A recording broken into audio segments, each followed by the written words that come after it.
Shivanshu recording studio बानावर बिशुनगंज।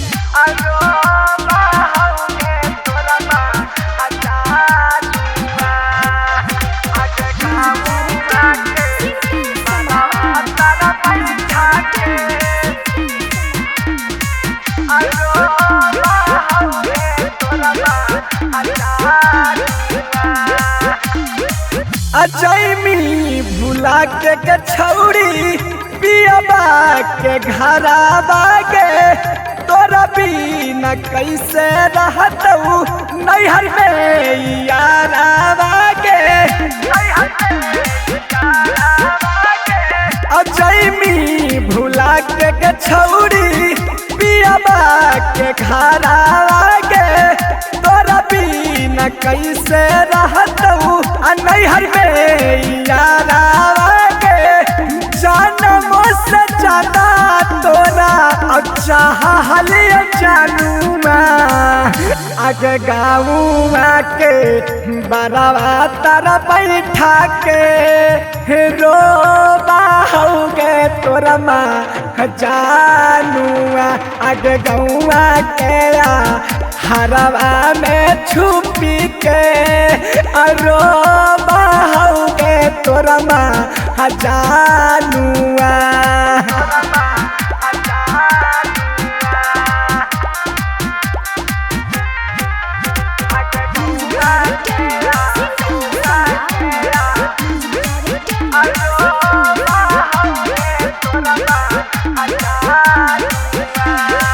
अब कैसे बताइयो गे छौड़ी दिलवा के दुख के तूता भातर संगे लुटमी खूब सुख गे।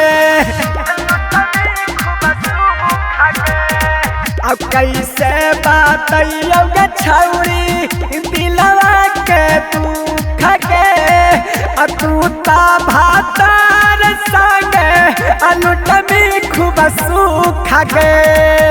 दिन रात लागल रहतऊ तोरे पर ध्यानवा आगे गाँव के हरवा में छुपी के रोबाओगे तोरा माँ जानू आगे गाँव के बरावा तारा बैठा के रोबाओगे तोरा माँ जानू।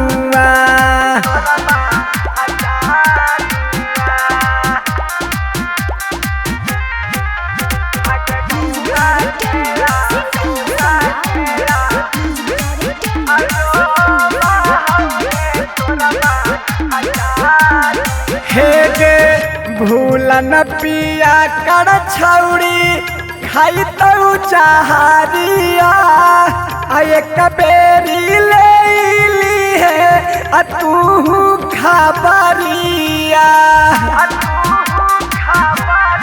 हे गे भूलन पिया कर छौड़ी खाई तो चाहरिया एक बेरी ले ली है तू खबरिया।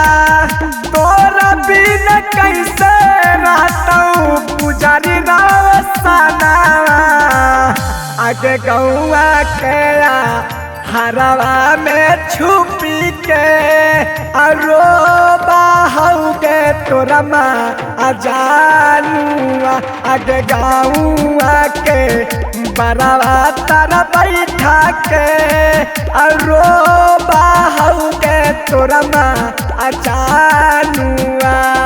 शिवांशु रिकॉर्डिंग स्टूडियो बानावर बिशुनगंज।